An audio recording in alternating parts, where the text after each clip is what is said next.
Simon, your old chum from the past, is in our midst, not here in the studio, but on a Zoom link, and we're delighted to have him. Talk boxing promoter and chairman of Matchroom Sport, Eddie Hearn, joins us live. Eddie, good afternoon.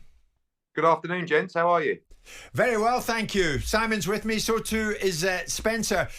We were talking just a short time ago about Fury Usyk too, Eddie. I don't know about you, when we're asked out in the street or asked in this building or asked anywhere, who do you think is going to win it? 1 minute I think Fury, the next minute I think Usyk. Are you similarly asked all the time, who do you think is going to win this thing? Yeah, I just did an interview. I think it's difficult for anybody to pick Tyson Fury to win the fight with a level head. I mean, I think it's going to be an incredibly close fight. I think the last one was as well. But I just think with what we saw from Usyk in the first fight, with his ability to digest information, and I think it's very difficult to pick against him. I want Fury to win. I think he's capable of winning. I think he's going to have to do something extraordinary, which we've seen him do before. But I think with a level head, it's very difficult to not pick Oleksandr Usyk in this fight. But I'm hoping that the big man can do something special. Can he do it at this stage of his career? Is he getting a little bit war-torn? I mean, I think both of them probably are. But what we saw, I thought the first fight would be a stinker. It was unbelievable. Yes. And I think we'll get another brilliant fight. I really do. I can only see it being a thriller. Yeah, I agree with you, Eddie. And I think that, the last fight we thought it was all about the size and whether Tyson Fury could impose that size on Oleksandr Usyk. But he couldn't do that, could he? At the beginning of the contest, it was actually Usyk who led with the jab, took control of the ring and the space. And I'm also with you as you go, it's very difficult to pick against Usyk in this one because you go, can Fury roll back the years? Can he roll back the time? And we haven't seen anything to suggest that he can since those Wilder fights. Yeah, I think that really Usyk deserves so much more credit for what he did in that first fight. Like, he walked down and backed up and beat up at times a guy who was, approaching 20 stone, 6'8". Usyk is a very small heavyweight. I didn't think he was capable of doing that. The problem with Tyson Fury is when you say, what do you do differently in this fight? Okay, maybe you need to be more aggressive. Spence, like when AJ lost to Usyk, it was like the general consensus was, you weren't aggressive enough. You just got to stick it on him. You're the bigger man. You're this absolute rubbish.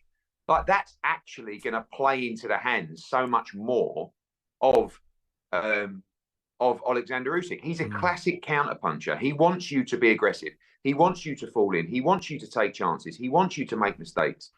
But then Fury can't just box defensively like he did at times in the first fight here. He has to try and do something. He's got to try and switch something up. The problem is Usyk adapts to all styles. He adapts to all situations.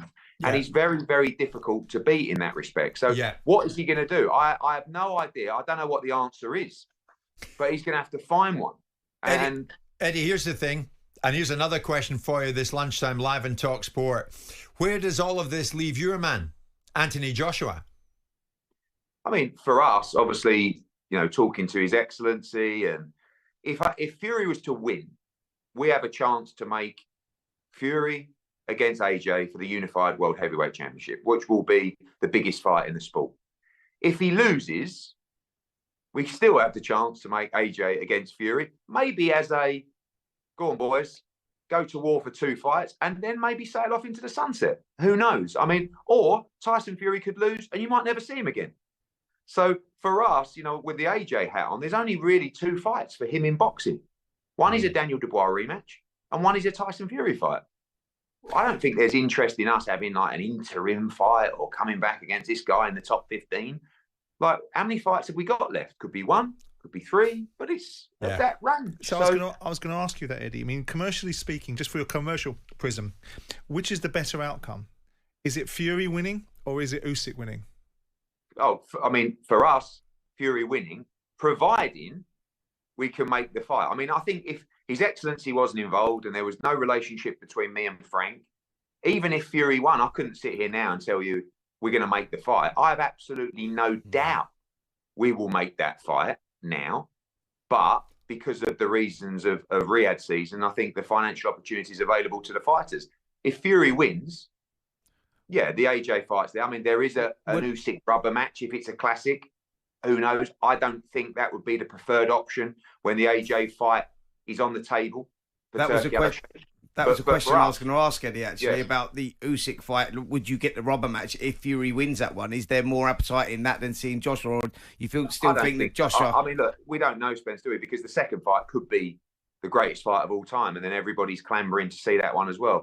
But the one question I get, doesn't matter where I am, but particularly in the UK, is when are we seeing AJ against Fury? And sometimes, if that's a casual fan, I might say, well, AJ got beat by Dubois and Fury's fighting Usyk. He says, yeah, I don't care about that. When are they fighting each other? So it will always be there. And it will always be there if Fury loses. But if he can somehow win, and that fight can be for the unified world heavyweight championship, that will tick so many boxes. And particularly for AJ personally, because the reality is, as dangerous as the Dubois rematch might be, you know what he's like. He wants it. And he knows that it comes with a world heavyweight championship. So if we can do that by fighting Tyson Fury, that would be brilliant. And that's why we've got everything crossed that he can somehow find a way to win next week. There's also another permutation, isn't there, Eddie, that Usyk wins. Ultimately, he's now beaten everybody. He retires, vacates the belts, and the belts become up for grabs. And Fury and Joshua, as the battle of the current losers, could still fight for belts. Yeah, possibly. I think there is a little bit of logjam now in some of those organisations, but as you know, when a fight of that magnitude presents itself, there could be an opportunity. I don't think time-wise that will happen because I can't see Usyk winning and then turning around next week and going, "Bye, everybody, I'm done." I think he'll stay in the game long enough for that to be. And you know, what is the other fight for Usyk? Daniel Dubois. I mean, he's already beaten him. That's my point. Fight, but I don't think Usyk. Could you really imagine Usyk to be motivated to fight Dubois again? Like, yeah, you know, and Dubois might not beat Parker. I mean, that's a great fight. I was going to say to you, Eddie, at the weigh-in, at the Dubois AJ weigh-in, I was talking to AJ and I thought, my God, nothing's going to stop him here. Guy's in fantastic form, oozing confidence, as we know. And then we saw what happened inside the ring, and Dubois destroyed him. Where is AJ now? I don't mean at this particular time. Where is he? Where's his mind? What's he been like? What's he thinking? Honestly, I think after a fight like that, I mean, he's a very brave-faced guy publicly. Like, he wants to kind of show you how to accept defeat humbly. And I think a fighter off the back of a defeat, those couple of weeks after, they're generally okay. You know, they go back to the gym. You know, everyone's giving him a pat on the back. I would say that he's struggled with it, if I'm honest. I don't think that, you know, and I always say to a fighter, I want you to struggle. I want it to hurt really bad. I don't want AJ to just go, oh, well, and he's never going to be that kind of competitor either. Yeah, he's hurting. And he got beat and he took a pasting at times in that fight. And I think he's got his back up and he wants to come back stronger. So I don't think it's ever easy. You know, this sport, the reason this sport's so compelling is you're on your own in there, right? And when it goes wrong, like it did on that night, and when you're scrambling on the floor to get up and hold on for dear life, time and time again, it's incredibly humbling and probably often humiliating. So, you know, he had to go through that experience. He never stopped trying.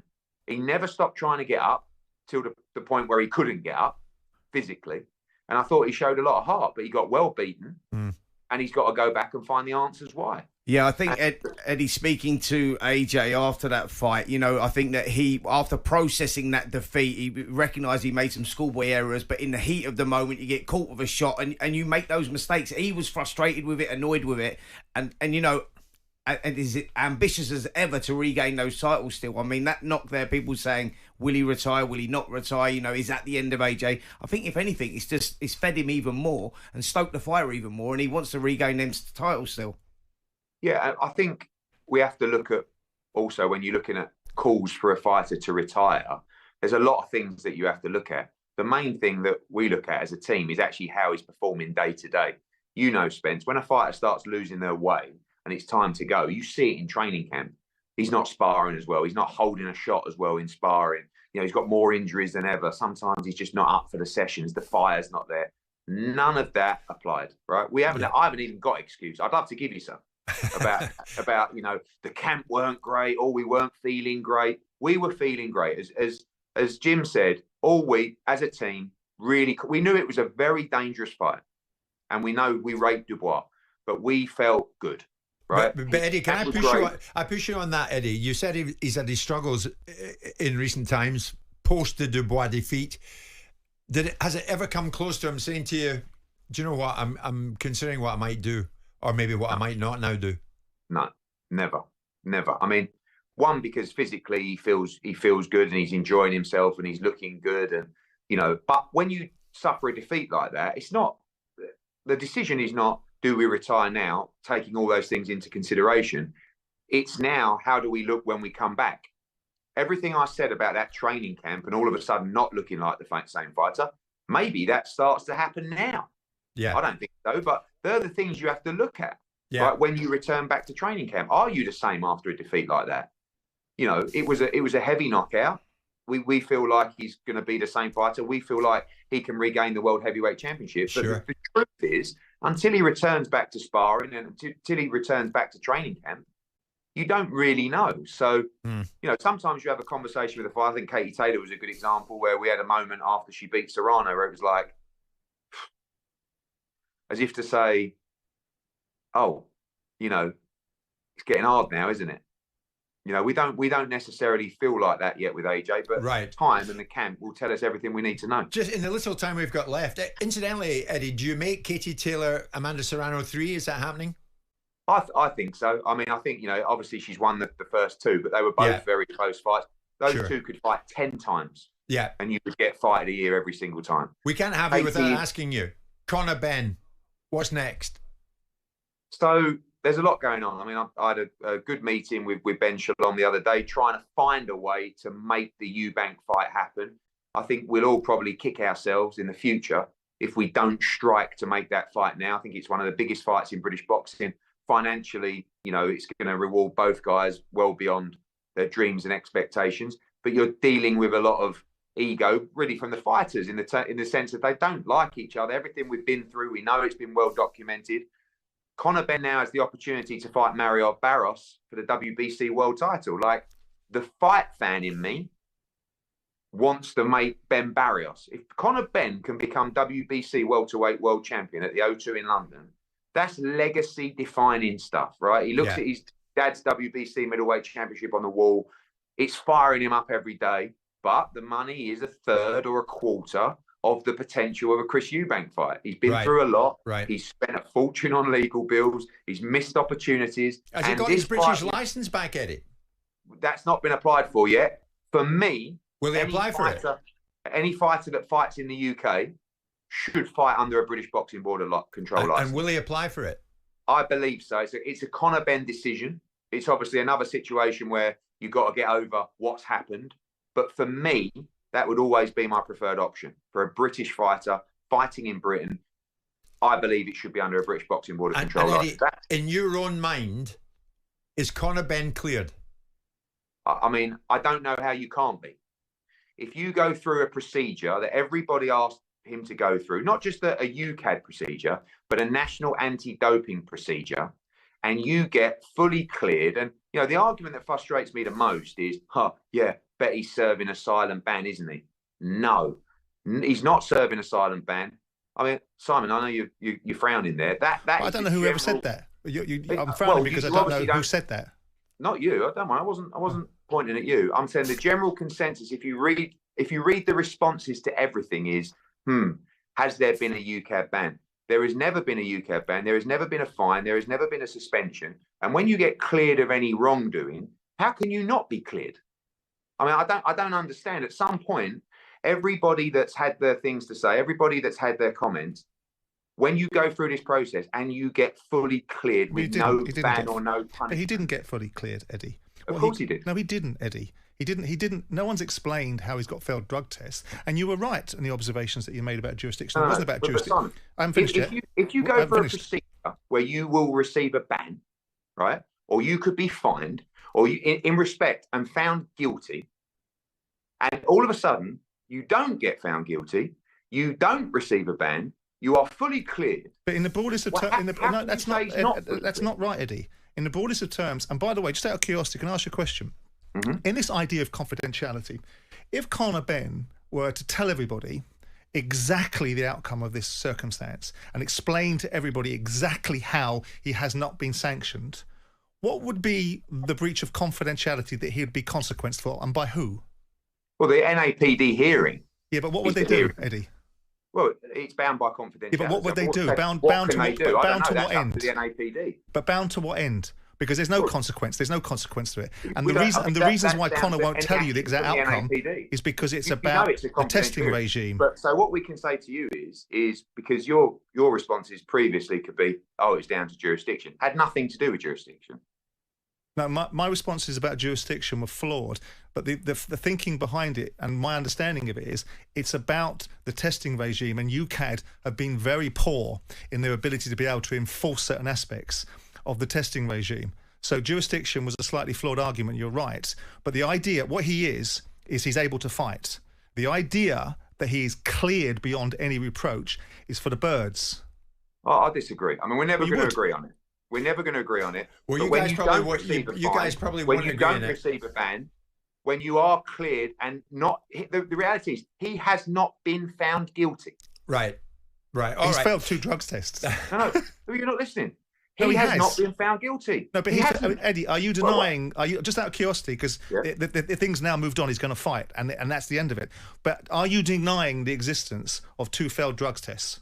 Absolutely not. But what I'm denying Right. Okay. is the consistency and the quality and the substance of those that Of VADA, Right. Right. Because how do you the think he gold was standard that you used to. How do you think he was cleared? How do you think he was cleared? How do I think he was cleared Why was he not found guilty? of failed drugs tests? Why was he not found guilty? Why did he have failed drugs tests? Well, because of the Well, situation. should I tell you the answer? If I were Conor Benn and I were bound by confidentiality that had no teeth, and I was exonerated and cleared, I'd be telling you exactly how I was exonerated and cleared, because the consequences of me telling you would be what? Who's going to ban me, and who's going to stop me, and who's going to sue me? Nobody. Nobody's going to do anything to me. And the reasons why he's not saying anything, Eddie, is because he can't point to it. But you answered your own question. Exonerated and cleared. Eddie, You just answered- before you you go, answered it well, yourself. a one-word answer will suffice didn't. for each question. A one-word answer will suffice for each question. If you make Ben Eubank Jr., when would it be?